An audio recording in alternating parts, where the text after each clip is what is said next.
हाँ सर जी, तो उसमें ये था कि जैसे मैंने बताया कि यही मतलब इच्छा है कि जैसे कि वातावरण बहुत ही अनुकूल है, तो उसको देखते हुए जितना भी प्रवासी भारतीय अगर उनका जो है दिलचस्पी बढ़े और उनके पूंजी यहाँ पे लगाएं, तो एक जो जो उनको मालूम है भारत के हालात क्या हैं, आर्थिक हमारी अवस्था कैसी है, आर्थिक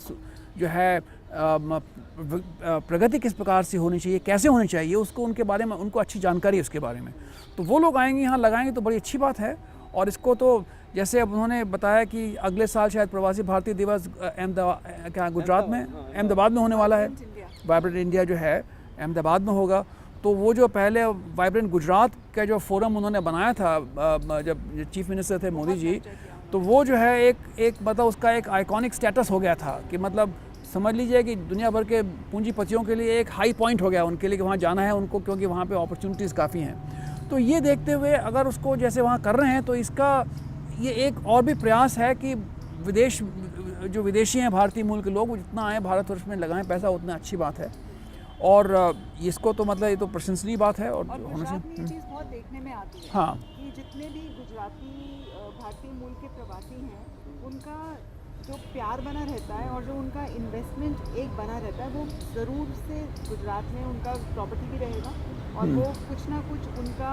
इन्वेस्टमेंट का भी लॉन्ग टर्म वो करेंगे। बट बाकी देश के हिस्सों में भी अब धीरे धीरे ये बात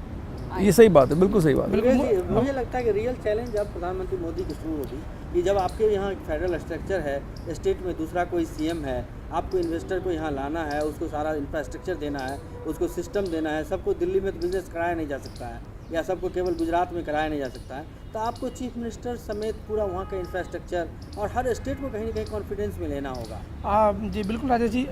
ये एक बहुत महत्वपूर्ण पहलू है। क्यों? क्योंकि अब प्रधानमंत्री की जो यूएसए की जो ट्रिप है वो ख़त्म हो चुकी है और सबसे बड़ी चीज़ है कि हमारे प्रधानमंत्री इस बात से अवेयर हैं। उन्होंने अपने पहले भाषणों में जो ये कहा है कि राज्यों की प्रमुख भूमिका है, क्योंकि जो भी वो निवेश के लिए जो एक माहौल तैयार कर रहे हैं, जो वो एक लाल फीताशाही को ख़त्म करने की बात कर रहे हैं, इस जाहिर सी बात है कि जो भी योजनाएं बनेंगी या जो उन योजनाओं पर जो इम्प्लीमेंटेशन होगा, उन पर जो प्रयोग होंगे या जो बाहर से जो भी जो है एक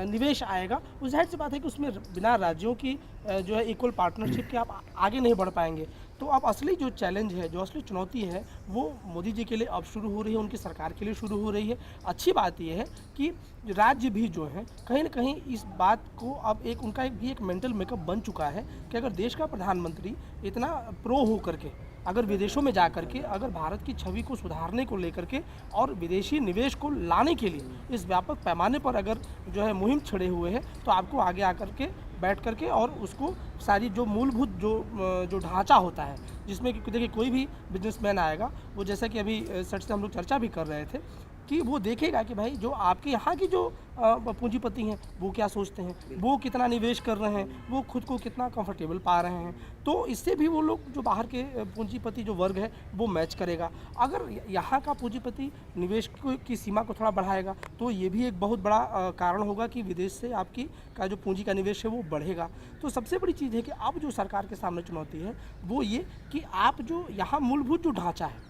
जो लैंड एक्विजिशन से लेकर के और तमाम जो ऐसी जो लाल फीताशाही से लेकर के जो छोटी छोटी दिक्कतें हैं जिनकी वजह से लोग पीछे हट जाते थे जो जब पूर्ववर्ती सरकारों में, उस चीज़ को आप धीरे धीरे रेक्टिफाई करें, दूर करें, तब मुझे लगता है कि एक एनवायरनमेंट तैयार होगा और तब जाकर के सही मायनों में विदेशी निवेश का जो फायदा है वो भारत को मिलना शुरू। योगेंद्र जी, सरकार ने विदेश जाने से पहले प्रधानमंत्री मोदी ने एफडीआई किया बहुत सारे डिपार्टमेंट, जिसमें डिफेंस में भी 49% था, इंश्योरेंस में था और रेल में भी था। तो रेल में तो जापान और चाइना के साथ बिजनेस करने की बात हो, चाहे वो स्पीड ट्रेन चलाने की बात हो, चाहे बुलेट ट्रेन चलाने की बात हो। डिफेंस में अमेरिका ने भी इंटरेस्ट दिखाया है, रेलवे में भी दिखाया। जॉइंट स्टेटमेंट रेलवे का भी जिक्र है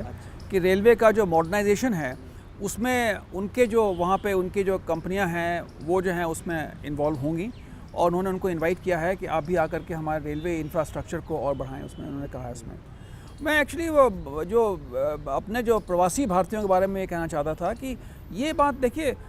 सेंटर स्टेट के जो रिलेशंस हैं उसमें रेवेन्यू का इशू है, उसमें तो कई बार होता है जैसे जनरल सेल्स टैक्स की बात चल रही है, वो राज्य सरकार जो है उसको छोड़ना नहीं चाहती क्योंकि वो समझते हैं उनको शायद उसमें घाटा हो। तो इस प्रकार के मुद्दे तो हैं, लेकिन उस पर भी काफ़ी जो प्रयास चल रहा है वो तो चल रहा है। लेकिन अब तो मैं समझता हूँ कि सभी राज्य सरकारें जो हैं जानती हैं कि प्रवासी जो भारतीय है, और प्रवासी भारतीय नहीं बल्कि विदेशी पूंजीपति जो है वो भी मतलब उनके जो स्टेट है उसके डेवलपमेंट का एक बड़ा अच्छा हिस्सा बन सकता है। और मोदी जी तो खुद ही बड़े अच्छे एग्जाम्पल हैं कि जब सेंटर में जो है यूपीए की सरकार थी 10 साल, लेकिन मोदी जी ने अपना इस 12 साल जो 13 साल जो चीफ मिनिस्टर रहे तो उन्होंने गुजरात का काया पलट किया। तो मैं समझता हूँ कि हर एक जो है चीफ मिनिस्टर जो है, मुख्यमंत्री, वो समझते हैं इस बात को कि भाई